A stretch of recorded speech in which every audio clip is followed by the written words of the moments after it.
welcome to our Future All-Stars cover special interview with three of the future faces of the UAAP right here. Jared Bahay, Ateneo Blue Eagles, Nico Mulingtapang, UE Red Warriors, Tebol Garcia, NU Bulldogs. Okay, we're doing this interview, malapit na yung UAAP. So start tayo sa'yo, Nico. Kamusta naman yung feeling na alam mo palapit ng UAAP para sa'yo? Be honest po, sobrang excited kasi first time ngayon, like different level kasi I'm from NCAA. So nararamdaman ko na yung atmosphere ng college basketball. So what's the difference so far na nakikita mo from NCAA, kahit high school nga, from UAAP na alam mo na padating na ang college career mo? Yung una ko talagang naramdaman is ibang-iba yung support ng school and communities sa UAAP. So yun talaga yung una kong napansin sa pag-apa ko ng college. Now let's go to Jared Bahay. Jared, of course, we all know, superstar in Cebu, multiple-time champion, and now an Ateneo Blue Eagle. Everyone is saying the future of Ateneo is in your hands as next in line of great Ateneo point guards. Is that pressure for you or excitement ba yan? Of course, sobrang laking pressure, no? Yung pong sabi ng mga tao, ganyan. Para sa akin, it's a lot of pressure, pero ma-handle ko rin. Feeling mo, mahahandle mo ba dahil may experience ka na dealing with the pressure habang basketball star ka sa Cebu? Not really, kasi iba sa high school, sa Cebu, lalo na sa Cebu, pati dito, college na, and then in Manila. So, what have you learned from Coach Tab Baldwin so far and his system? And how do you think you will perform as a rookie in Ateneo? Yun nga, coming into Ateneo, parang akala ko parang madami na akong nalalearn, no? Pero nung na-handle na ako ni Coach Tab, parang, ang dami pa palang parang hindi ko pa na-learn. So, and siguro sa tulong din ng mga coaches, nila Coach Tab, I think I'll be performing well naman. Pagalitan ka na ba ni Coach Tab? Maraming beses. Nakakatakot ba pag nagagalit siya? Pero okay lang.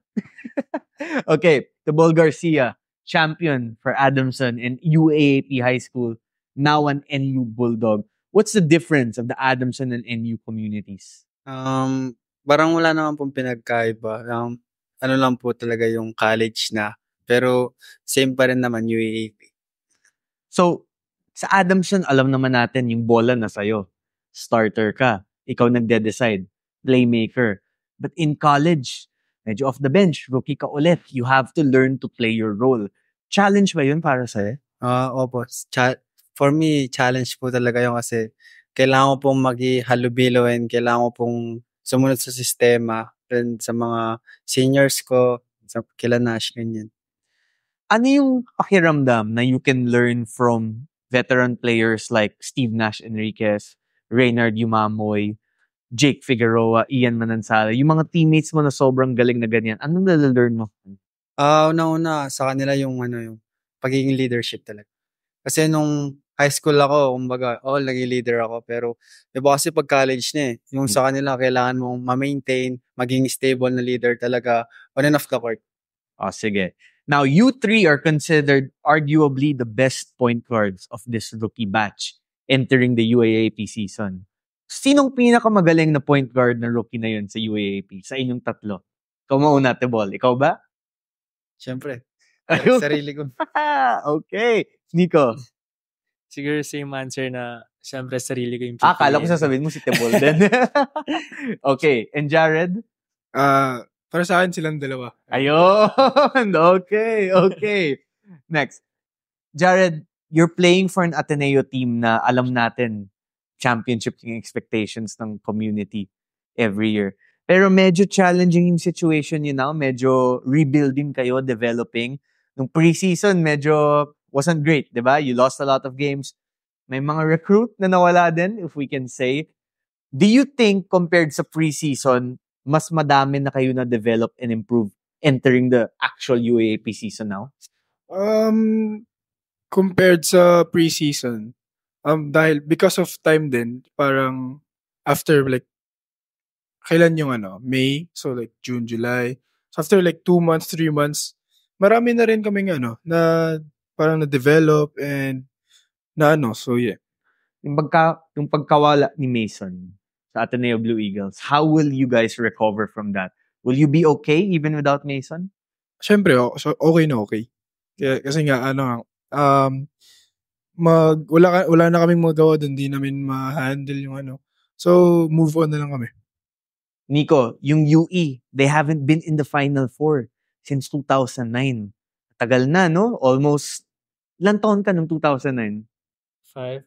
Oh, so the last time UE was in the Final Four, 5 years old ka pa lang. So yun ba yung goal this year? Make the Final Four and awaken the community again? First of all, yun po talaga yung main goal namin as a team. Yun po talaga yung pinaghahandaan namin, which is makapasok ng Final Four. And higitan pa yun. Okay. Tebol, yung NU over the last few years, parang nandoon but can't quite get to the final. So, Final Four, competitive, pero kakapos ng konti. Ano yung kulang? Ikaw ba yung kulang sa National University to finally make the final? Yun nga po yung sinasabi sa amin ni Coach Jeff na kami, Final Four contender. Pero kailangan pa kami mag-over the hump para makarating kami sa final. So, kailangan pa namin i-gel yung team namin ngayong season. So, ngayon naman nakikita namin na yung mga games namin sa preseason na champion, ganyan, na nag-gel na kami talaga. Okay, final questions for all of you. Let's start with you, Tebol, tapos si Nico, tapos si Jared. What is the most exciting part of your game that UAAP fans will enjoy watching? Every game naman, gagawin ko lang yung best ko as a rookie and para makapaglaro ng maayos and makatulong sa team manalo. For me naman, susundin ko lang yung system ni Coach Jack. Nagtatrust lang ako sa mga teammates ko and bibigay ko yung best ko para pakita na iba yung kaya kong gawin. Para sa akin naman, yung simplicity ng game ko. And yun nga, parang commitment ko sa team namin and trust sa system nila, coach, and sa teammates ko. Okay, sorry, may pahabol lang ako. Since point guards kayo lahat, which game or how many assists per game i-average nyo this season? Start tayo sa'yo, Jared. For me, siguro, 6 to 8 na. Ooh, okay. I like that. Ikaw, Nico? Siguro around 5 to 8 din. 5 to 8. So, mas maliit ng konti kay Jared para to be safe, di ba? Tebol? For me, nasa 6 to 9. 6 to 9. So, tinaas mo ng konti. Ayan, okay.